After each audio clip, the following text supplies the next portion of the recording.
Carboxylic acid का part 5 होने वाला है और इसमें हम लोग physical properties of carboxylic acid पढ़ने वाले हैं। Physical property of carboxylic acid. तो उसके लिए मैंने कुछ पहले से लिख के रखा है, जैसे कि पहला फिजिकल प्रॉपर्टी है। अब ये नोट्स आपको डिस्क्रिप्शन बॉक्स में मिल जाएगा। और ये पहला स्टेट फिजिकल प्रॉपर्टी पहला है, फिजिकल स्टेट के बारे में बात करते हैं। तो अच्छा, जहाँ तक मुझे याद आ रहा है, इससे जेईई मेंस में सवाल आया था फिजिकल स्टेट से रिलेटेड। जो सेकंड पॉइंट है फिजिकल स्टेट का, उससे आया था, सेकंड और थर्ड से। ओके, तो बात है, पढ़ते हैं इसको। क्या बोल रहा है? The first three member of carboxylic acid, that is formic acid, ठीक है, एसिटिक एसिड, ठीक है, और उसके बाद प्रोपेनिक एसिड, ये सब जो होते हैं वो होते हैं कलरलेस लिक्विड होते हैं। क्या? कलरलेस तो होते हैं, साथ ही साथ लिक्विड भी होते हैं, विथ पंजेंट स्मेल। ये भी इंपॉर्टेंट है। जो जो पीला कलर से हाईलाइट है वो सब बहुत इंपॉर्टेंट है। कौन कौन से होते हैं? तो फॉर्मिक एसिड, एसिटिक एसिड और प्रोपेनिक एसिड, ये एसिड आपको हर जगह मिलेंगे और ये कलरलेस लिक्विड होते हैं। और इनका स्मेल पंजेंट स्मेल होता है, एक टाइप का स्मेल होता है, पंजेंट। जला हुआ, जलने के बाद जो बू आता है, उस टाइप का पंजेंट बोल सकते हैं। अच्छा सर, आगे पढ़ते हैं। Next next six member of oily liquid, sorry, next six members are oily liquid. मतलब ऑयली लिक्विड का कहने का मतलब हो सकता है ये लिक्विड और सॉलिड के बीच में जेली लाइक जो होता है, वो इसका मतलब हुआ यहाँ। ये हो सकता है with little little unpleasant smell. अच्छा सर, ठीक है। और उसके बाद बोल रहा है, छः के बाद द नेक्स्ट मेंबर। देखो, फर्स्ट थ्री और फर्स्ट थ्री से लेके नेक्स्ट नेक्स्ट कितना है, नेक्स्ट सिक्स है। तो सिक्स मतलब इधर हो गया नौ। नौ के बाद जितना भी आता है ना मेंबर कार्बोक्सिलिक एसिड का, वो सब होता है next members are waxy solid aromatic. क्या है? Waxy solids aromatic carboxylic acid. Obvious सी बात है, यहाँ का एरोमेटिक कार्बोक्सिलिक एसिड आएगा, बेंजीन वाला। और जो कि यहाँ पे कलरलेस क्रिस्टलाइन सॉलिड है। इतनी बात इम्पोर्टेंट है, ये चीज ध्यान में रखिएगा। क्या क्या? तो पहला जो फर्स्ट थ्री मेंबर है कार्बोक्सिलिक एसिड का, वो formic acid, acetic acid and propanoic acid, colourless होता है, ये तीन। वो पंजेंट स्मेल होता है। और दूसरा कि नेक्स्ट सिक्स मेंबर जो होता है वो ऑयली लिक्विड होता है विथ अनप्लीजेंट स्मेल। और उसके बाद जितना भी होता है ना, वो वैक्सी सॉलिड होता है। और वैक्सी सॉलिड मतलब इसको भी कंसीडर कर सकते हैं, मोम जैसा होता है ना, मोम जैसा सॉलिड, हार्ड भी नहीं, सॉफ्ट सॉलिड एक तरह से बोल सकते हैं। Aromatic carboxylic acid. Next member जो होता है वो 9 से स्टार्ट हो रहा है, तो 9 से जितना भी होगा वो सारा एरोमेटिक होगा। एरोमेटिक में कम से कम 6 चाहिए, 5 भी चलेगा, लेकिन 6 हम जनरल केस ले रहे हैं। 6 बेंजीन में 6 कार्बन होता है, तो 6 चाहिए। और ये भी कलरलेस भी होता है, ये भी ध्यान में रखिएगा। तो पहला अपना फिजिकल प्रॉपर्टीज जो स्टेट हो गया, वो हो गया क्लियर। अब हम लोग जा रहे हैं दूसरा, सॉल्युबिलिटी का बात करते हैं। Solubility among the aliphatic acids, the first four member are very soluble. First four members, highlight, point to be noted my lord. First four members are very soluble in water because of formation of hydrogen bond. Carboxylic acid में तो hydrogen bond रहता ही है, इसी के कारण इसका solubility first four member का। अच्छा सर, उसके आगे क्या बोल रहा है सर? जैसे फर्स्ट फोर क्यों बोला, आगे क्यों नहीं बोला? आगे स्टेटमेंट पढ़ते हैं। The solubility goes decreasing decreasing with increase in alkyl chain. जितना भी अल्काइल चेन होता है ना, ये जो अल्काइल चेन होता है वो हाइड्रोफोबिक होता है, कहीं इस लाइन में लिखा होगा। बिकॉज द हाइड्रोफोबिक हाइड्रोफोबिक क्या देख सकते हैं, हाइड्रोफोबिक अल्काइल ग्रुप तो जो CH3 ग्रुप होता है, ये जो हम लोग बात करते हैं, या CH4 methyl, CH3 alkyl group, ये सब होता है हाइड्रोफोबिक, मतलब पानी में नहीं घुल सकता है ये सब। इसलिए इस सबको ये बोला जाता है कि ये सब हाइड्रोफोबिक है, और इसका मात्रा अगर बढ़ जाएगा, 4 से ज़्यादा हो जाएगा, तो ये सॉल्युबल, उसका सॉल्युबिलिटी घटना शुरू हो जाएगा। इवन जो होता है ना, उसका जो घुलता क्यों है, तो इसमें बताया गया है कि हाइड्रोजन बॉन्ड, यहाँ पे हाइड्रोजन बॉन्ड, यहाँ आप देख सकते हैं, यहाँ पे हाइड्रोजन बॉन्ड के कारण घुलता है। लेकिन सर हाइड्रोजन बॉन्ड को भी फेल कर देता है ये hydrophobic nature of alkyl group. तो tendency of alkyl group bond decreases, जैसे जैसे अल्काइल ग्रुप बढ़ेगा, हाइड्रोजन बॉन्ड जो है, hydrogen bond decreases. All this carboxylic acid are soluble in organic, जितना भी कार्बोक्सिलिक एसिड होता है वो सॉल्युबल होता है ऑर्गेनिक सॉल्वेंट, सॉल्वेंट में, जैसे कि बेंजीन हो गया, CCl4 हो गया, ईथर हो गया, ये अपना अल्कोहल हो गया, कोई भी ऑर्गेनिक, सिर्फ कार्बोक्सिलिक एसिड, शायद मैंने ये पॉइंट अल्डिहाइड कीटोन में भी बताया था, कोई भी ऑर्गेनिक कंपाउंड ऑर्गेनिक में मिलना चाहेगा। बेंजीन भी तो ऑर्गेनिक ही ना है, इथर भी ऑर्गेनिक है, अल्कोहल भी ऑर्गेनिक है, CCl4 भी ऑर्गेनिक है, कार्बोक्सिलिक एसिड जो ऑर्गेनिक है, ये सब में मिल पा रहा है। तो ये अपना सेकंड पॉइंट था सॉल्युबिलिटी को लेकर। सॉल्युबिलिटी याद रखिएगा, पहला सॉल्युबिलिटी से भी क्वेश्चन आया है, सेकंड पॉइंट कि 4 के बाद हाइड्रोफोबिक अल्काइल, ये सॉरी, 4 कार्बन के बाद सॉल्युबिलिटी क्यों घटने लगता है कार्बोक्सिलिक एसिड का, तो ये बता दीजिएगा, क्योंकि hydrophobic nature of alkyl group, यहाँ जो लिखा हुआ है ये वाला, अगर इसको मैं हाईलाइट करूँ तो ये वाला लाइन, ठीक है, जो कि अभी आपको ब्लैक से दिख रहा है, तो वो वाला जिसमें अभी ब्लैक हटाएंगे वो बस वही रीजन है। ओके, अच्छा, अब आते हैं बॉइलिंग पॉइंट पे। बॉइलिंग पॉइंट अपना सेम हर चैप्टर में रहता है। Boiling point have higher boiling point than corresponding alcohol or comparable molecular mass. Carboxylic acid have higher boiling point then corresponding alcohols comparable molecular mass because they are dimerized to double bond hydrogen bonding.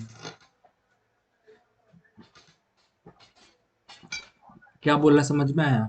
कि carboxylic acid में जितना number का carbon होता है और alcohol में भी जितना नंबर का कार्बन को अगर हम कंपेयर करें, तो ज़्यादा घुलनशील कार्बोक्सिलिक एसिड होगा, क्योंकि इसमें जो ये डाइमराइज हो जाता है, इसमें डबल बॉन्ड कैरेक्टर आ जाता है, डबल बॉन्ड हाइड्रोजन बॉन्ड, दो डबल हाइड्रोजन बॉन्ड आ जाता है, दो हाइड्रोजन बॉन्ड आ जाता है। सर कुछ समझ में नहीं आया तो अभी समझ में आएगा, लेकिन उससे पहले ये वाला लाइन पढ़ लीजिए, क्या लिखा हुआ है, while alcohol do not form such hydrogen bonding. हाँ, देखो, घुलता क्यों है, सबसे पहला बात ये समझिए, घुलता क्यों है, क्योंकि हाइड्रोजन बॉन्ड हो रहा है। क्यों? क्योंकि हाइड्रोजन बॉन्ड हो रहा है। हाइड्रोजन बॉन्ड, अगर जितना ज्यादा हाइड्रोजन बॉन्ड होगा, उतना ज्यादा ही आपको बॉन्डिंग देखने को मिलेगा, सॉलिबिलिटी देखने को मिलेगा। अच्छा सर, ऊपर वाला पॉइंट थोड़ा बता दीजिए ना, तो हाँ, उसी का इंतजाम कर रहे हैं कि कैसे आपको समझाया जाए। देखो कैसे, जैसे कि मैं ब्राउन पेन ले रहा हूँ, या फिर ये ब्राउन पेन छोड़िए, या फिर ये लीजिए, यहाँ पे CH3, एक मिथाइल ग्रुप, यहाँ पे C डबल बॉन्ड O, और यहाँ पे OH, एक हो गया ये अपना, क्या हो गया ये अपना, एक कार्बोक्सिलिक एसिड हो गया। अच्छा, दूसरी तरफ भी एक कार्बोक्सिलिक एसिड ले लो,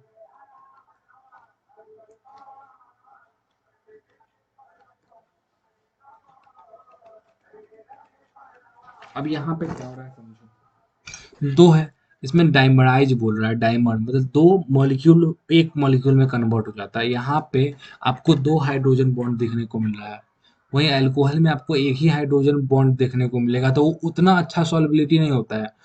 ऑल्दो वो भी अच्छा होता है लेकिन इसके कंपेयर में अच्छा नहीं होता है, क्योंकि यहाँ पे आप देखिएगा, यहाँ पे ये हाइड्रोजन बॉन्ड, यहाँ पे ये वाला हाइड्रोजन बॉन्ड, हाइड्रोजन बॉन्ड, ये हाइड्रोजन यहाँ पे आ गया, यहाँ पे हाइड्रोजन बॉन्ड आ गया, तो हाइड्रोजन बॉन्ड ऑक्सीजन के साथ बन गया।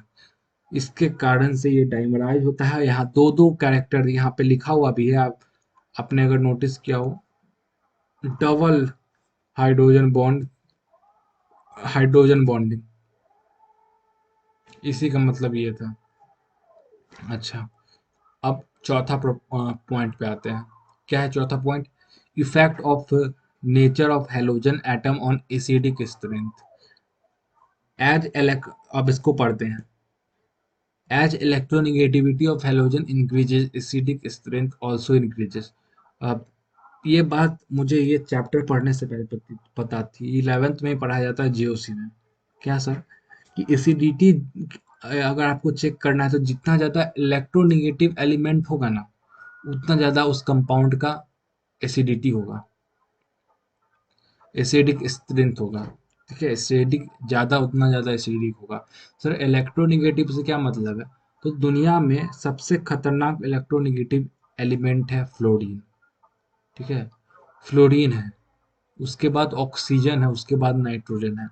फोन, इस तरह से याद रखते हैं, फोन, एफ से फ्लोरीन, ओ से ऑक्सीजन, एन से नाइट्रोजन। तो सर अगर फ्लोरीन सबसे खतरनाक इलेक्ट्रोनेगेटिव है, तो अगर इस जिस कंपाउंड से ये मिल जाता होगा वो सबसे ज़्यादा एसिडिक स्ट्रेंथ का हो जाता होगा सर। तो हाँ, सही बात है, इंक्रीज हो जाता है। यहाँ पे आप देख भी सकते हैं, ये वाला देख भी सकते हैं कि यहाँ पे सबसे ज़्यादा इसका है, यहाँ क्योंकि फ्लोरीन लगा है। यहाँ पे देखिए, यहाँ पे देखिए, यहाँ पे क्लोरीन लगा है। यहाँ पे देखिए, यहाँ पे ब्रोमीन लगा है। यहाँ पे देखिए आयोडीन लगा है। सबसे ज़्यादा फ्लोरीन, उसके बाद इलेक्ट्रोनेगेटिव होता है क्लोरीन, उसके बाद होता है ब्रोमीन, उसके बाद आयोडीन है। होप आपको पता हो कि इलेक्ट्रोनेगेटिविटी कैसे, पीरियोडिक टेबल में उसका ट्रेंड क्या है। और ये अपना डिक्रीजिंग स्ट्रेंथ है, एसिडिक स्ट्रेंथ का, अगर हम लोग लेफ्ट से राइट की तरफ जा रहे हैं तो। ये अपना था effect of halogen on acidic strength.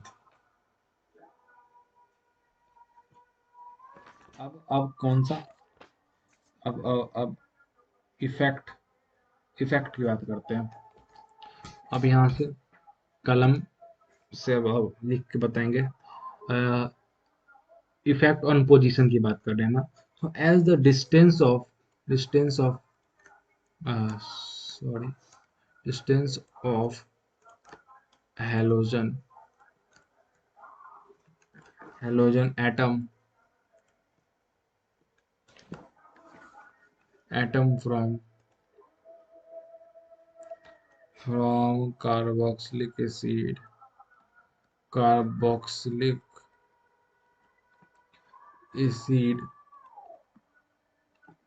increases increase one increase minus I effect,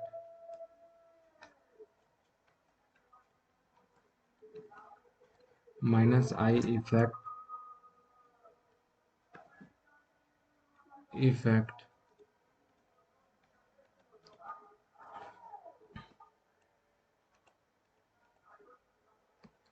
decreases as a result acidic acidic strength decreases। उम्मीद है आपको समझ में आ रहा होगा, नहीं समझ में आ रहा तो एग्जांपल से समझिए। जैसे कि यहाँ पे हम लेते हैं अपना हाँ ब्लैक पेन, और यहाँ पे एक कंपाउंड लिखते हैं CH3CH4CH, C double bond OH, यहाँ पे एक Cl लगा देते हैं, यहाँ पे CH3CH, CH2, C double bond OH, तो यहाँ पे क्लोरीन रहेगा।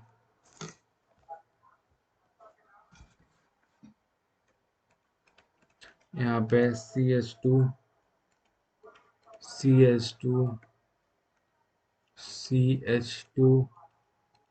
डबल बॉन्ड OH, और यहाँ पे अपना Cl।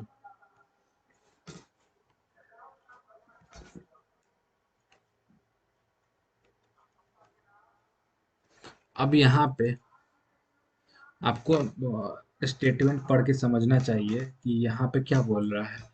यहाँ पे बोल रहा है कि अगर हम लोग यहाँ पे डिस्टेंस बढ़ाएंगे हेलोजन एटम का, तो यहाँ पे कार्बोक्सिलिक एसिड से डिस्टेंस अगर हम लोग नाप रहे हैं, अगर इंक्रीज करेंगे तो माइनस आई इफेक्ट जो है यहाँ पे वो डिक्रीज होगा, माइनस आई इफेक्ट।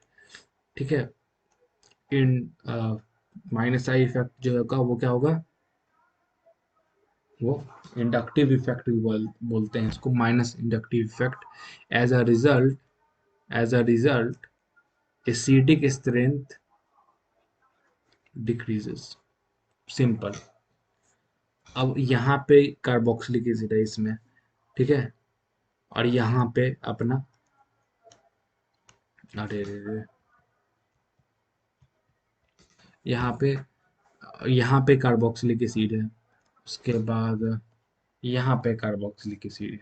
ठीक है, हम लोग को क्लोरीन जो भी अपना हैलोजन है उससे दूरी किससे देखना है, कार्बोक्सिलिक एसिड से। तो अब देख सकते हैं, आपको साफ साफ दिख रहा है कि इतना नज़दीक में है ये। ठीक है, इतना नज़दीक में है। ठीक है, ये थोड़ा सा इससे दूर है, यहाँ पे है थोड़ा सा, इससे कंपेयर करें तो ये थोड़ा दूर है, और ये सबसे दूर है, सबसे ये यहाँ इधर है तो ये इधर है एकदम, मतलब ये अगर फर्स्ट है तो ये एकदम फोर्थ है, सबसे लास्ट में, तो ये ऐसे है। तो अगर हम देखें यहाँ पे क्लोरीन है, यहाँ पे क्लोरीन है, यहाँ पे क्लोरीन है, तो अगर इसका एसिडिक स्ट्रेंथ देखना है तो कैसा होगा, सबसे नज़दीक वाला तो सबसे ज़्यादा inductive effect, distance increases, inductive effect decreases, ऐसे। ये अपना हो जाएगा मोस्ट एसिडिक, ये अपना हो जाएगा, ये अपना हो जाएगा लिस्ट एसिडिक, और बीच वाला अपना मीडियम। ये था अपना इस टॉपिक पे वीडियो। उम्मीद है आपको समझ में आया होगा, और ये आपका नोट्स जो होगा डिस्क्रिप्शन बॉक्स में मिल जाएगा, कोई दिक्कत नहीं है। और कुछ और भी प्रॉपर्टीज बाकी है, उसके लिए हम क्या करेंगे कि PDF अगले क्लास में लाएंगे, और क्योंकि लिखना थोड़ा मुश्किल हो जाएगा, थोड़ा ज़्यादा है उसमें, तो इसलिए। ओके, तो तब के लिए थैंक यू। और ये अपना वीडियो नंबर पार्ट 5 था, तो थोड़ा सा ये लेंदी जा रहा है कि क्या करें, आसान, जितना भी अभी फिजिकल प्रॉपर्टी है, केमिकल प्रॉपर्टी से आसान होता है फिजिकल प्रॉपर्टी, और कोई भी चीज़ का, तो आप इसे समझ के समझे या रट के समझे, आपके ऊपर है। समझ कर समझना समझदारी वाली बात है, और रट के पढ़ने की बात ही नहीं है यहाँ पे, क्योंकि केमिस्ट्री में बहुत चीज़ रटना होता है, जो रटने वाला नहीं है उसको क्यों रटे। तो ठीक है, और कुछ ही हम लोग को बाकी है, effect of type of hybridisation, तो वो सब हम लोग नेक्स्ट क्लास में देखेंगे, जो कि थोड़ा बड़ा भी है। जैसे उसके बाद इफेक्ट ऑफ विथड्रॉइंग ग्रुप देख सकते हैं यहाँ पे, effect of electron releasing group, ये सब भी देख सकते हैं। उसके बाद अपना अ,